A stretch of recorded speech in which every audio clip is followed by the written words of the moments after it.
Thank you for tuning in to today's episode of Sharon Let's Live with Marlene Dillon Empowerment Specialist. So I was having one of my conversations with God, and it was about why I lack confidence. And it's kind of, for the longest time, I didn't want to share about lacking confidence and all that kind of stuff, because I felt like it was, like it made me like an imposter to my platform about building children's self-esteem and self-concept. But I was sitting here thinking about it, and I realized that I built my business and my brand around the concept of teaching children to love themselves, because I know how hard life is when you don't. I've gone through most of my life struggling to do things that other people do with general ease, which I now realize is in part due to being neurodivergent, but also the way that my confidence was eroded through my childhood and on through constant criticism and the little things that you don't realize are programming you. Like when people say, I gotta fix your hair, like it presents the concept to the child that something is broken, something is wrong. And I'm not saying that my mom used to say that, but I'm just saying that it's those kinds of things.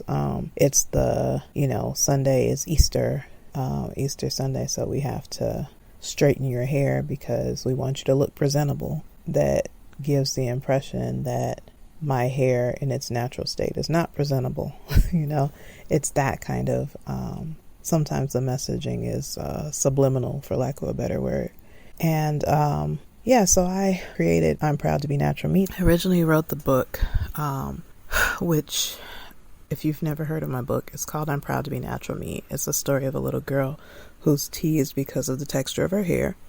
And her mom explains to her that her hair is part of her identity, that she's beautiful the way that God created her. So by the end of the story, she's saying, I've learned to love what I see.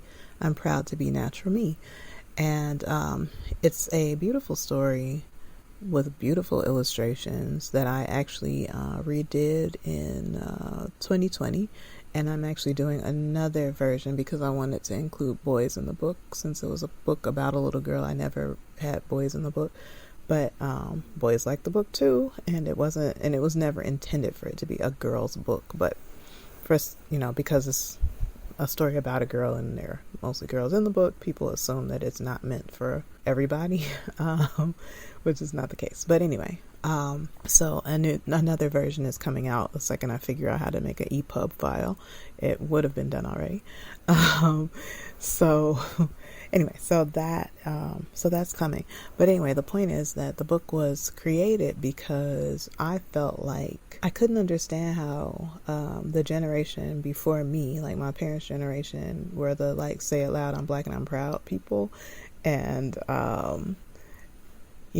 but they were also the generation that made us feel like our hair needed to be straightened and permed in order for us to get a job and all that kind of stuff. And I guess maybe from their own experiences of prejudice and such, and being boxed out in the workplace because of their hair, that they conformed and basically encouraged us to do the same because they wanted us to be able to hold down a job. Or get a job, etc. So, but because I wasn't thinking like that fully at the time, I was just thinking clearly my generation and the generation before me has kind of missed the mark, and they're teaching our children that they are not beautiful the way they are. So I am going to create something that will teach the children directly, where I don't have to go through their parents.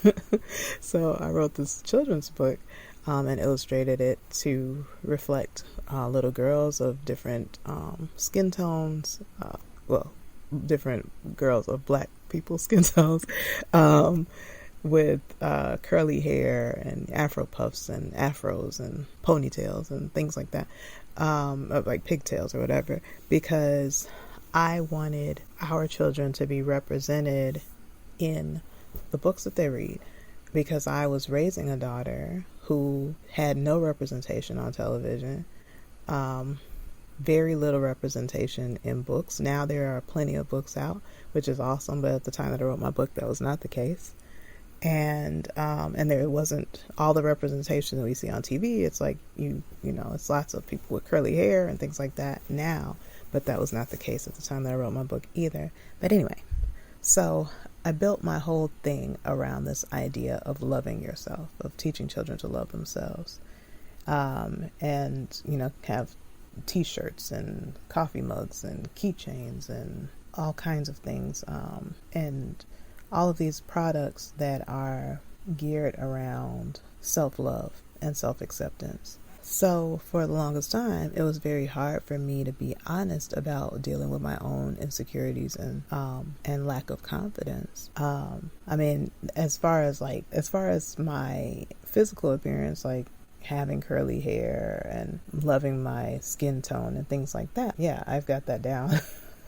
Very comfortable with myself. When it comes to like career stuff and feeling capable to promote myself, or to sell myself, like if I was trying to get a speaking opportunity or things like that stuff, I no. I can't even formulate words to describe how much I don't like doing that. And it's not I don't like it, it is I don't want to ever. I don't like it. It just, yeah, it breaks me down.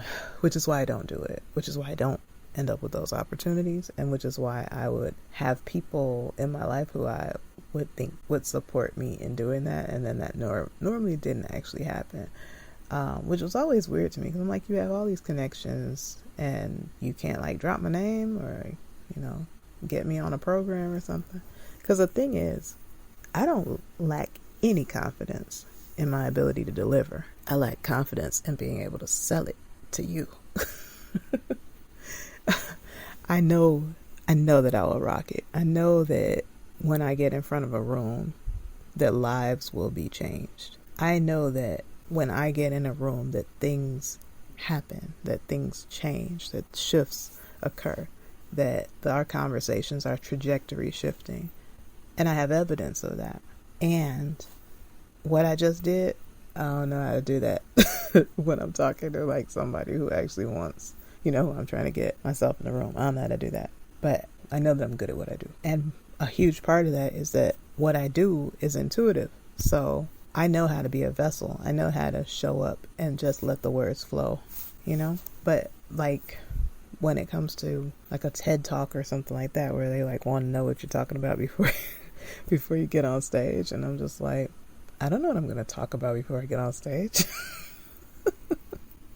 Like I remember I was trying to get in to do like some programming in the schools where I wanted to work directly with parents, like teaching parents communications skills and things like that, which is actually what led to me writing my course, which is available on Udemy. It's called Healing Our Families, Healing the Parent-Child Relationship. The reason I ended up writing that course is because when I went to present it to the Chicago Public Schools, they wanted like all this information, like, do you have empirical data to show that you are capable of doing da da da da da? And I'm like, nah, I just know I can do it. I'm like, what are you talking about? But you know, they have liabilities and all that kind of stuff. They want to make sure that you like can prove that you did this, that, and the other thing, so that they can feel more confident hiring you or whatever. And I'm like, I don't have that for you, but I know that what I do is good. So, and that, I think that was probably one of the experiences that kind of solidified I don't like having to self-promote thing, because it's just like, no, I don't know how to do that. No, I don't have that. But what does that have to do with anything? Like, like I don't like having to sell myself. What is my point? So, because of this whole lack of confidence to sell myself thing, I was really been frustrated over the years. I've had many conversations with God, like, why the actual why God? Hey, you talk to God the way you talk to him. God ain't struck me down yet. So, why in the actual bleepity bleep bleep would you bless me with all of these gifts and talents and no confidence? Why? Why would you do that? Like, I could be running the world, ruling the world. I could be Beyonce, man. I mean, maybe not Beyonce, but I mean, on the path. Beyonce, 100 removed or whatever. Like, I could be close because I have so many talents, and it's weird even just to say that because I hid them for so long. Because I didn't feel confident or safe to say that because I felt like I'll be hated on if I had the nerve to say that I have multiple talents, that people wouldn't like me. And I held myself back in a lot of ways. So I'm talking to God about this whole, like, dude, why would you not let me have no confidence? Like, that's so unfair. And the conversation went something like, what if your lack of confidence was actually the point? Like, what if that's part of your purpose? What if that's strategic? And I'm like, what? That doesn't make sense. And the thought, comes to me of, like, what if this is like the way it's supposed to be? What if you're supposed to not have confidence? And it was like, what would be the benefit of you not having confidence? And I was like, I guess it might be kind of like how those people who paint but they don't have hands, so they like paint with their feet or paint with like their mouth holding the brush or whatever, that it's like inspiring for people because it seems like you should give up and not be able to do things, but they're doing it and it's amazing. And it was kind of like one of those moments where people, like, instead of saying duh, they're like ding ding ding ding, like that was like the feeling. And then I realized that I am not lacking. I'm lacking confidence, but I'm not lacking what I need in order to be who I am. That maybe my lack of confidence is part of the secret sauce to who I am. Like, maybe that's my thing. So, because I think that there is something very inspiring and empowering about that. Like, now that I see it that way, prior it's just like, man, I could totally be so powerful and so empowering and so blah, blah, blah if I didn't have to deal with these confidence issues. But now I realize, like, how amazing it is that I've done the things that I've done, like I was talking about yesterday on the podcast, that I've done all of these things while struggling with, like, crippling self-esteem issues, self-confidence issues. And maybe there is something empowering about that. So for this month, which I'm calling Let's Try July, I am sharing an empowering podcast every day. And the focus for this month, the theme is on communication. And for the last 2 days, and now this will be the third, I've been talking about the way that we communicate with ourselves. So with this new awareness that the lack of confidence, and I'm building my confidence, so it's not like I'm never going to have any, but I'm doing it anyway, pretty much. It's right now, I'm realizing that it's about changing the conversation of I can't have that because I don't have this, or I can't do that because I don't have this, to what if I don't need what I think I need? And letting that be what I'm communicating with myself. Letting that be my internal conversation. Where it's like, before, it's like, if I had confidence, I could do this. If I had confidence, I could do that. To have it shift to, what if I did it anyway? What if I go ahead after that thing without the confidence? What if I just own it, that I don't feel confident about it, and I do it anyway? So my opportunity for you today is let's try changing our internal dialogue to say, what if I can get it done without the thing I think I need? What if I can succeed without the thing that I think I need? Without the person that I think I need? Without the experience that I think I need? Without the references that I think I need? Without the money that I think I need? What if I can have that thing? What if I can do that thing? What if I can succeed at whatever? What if I can do it without the thing that I think I need? Let's try looking at life through that lens for a little while. I think it can be really empowering for you. It's really empowering for me right now to think, wow, what if I never really was supposed to have confidence? What if that's really just a part of my thing, is that I did it anyway without the confidence? Anyway, so I'm going to leave you with that.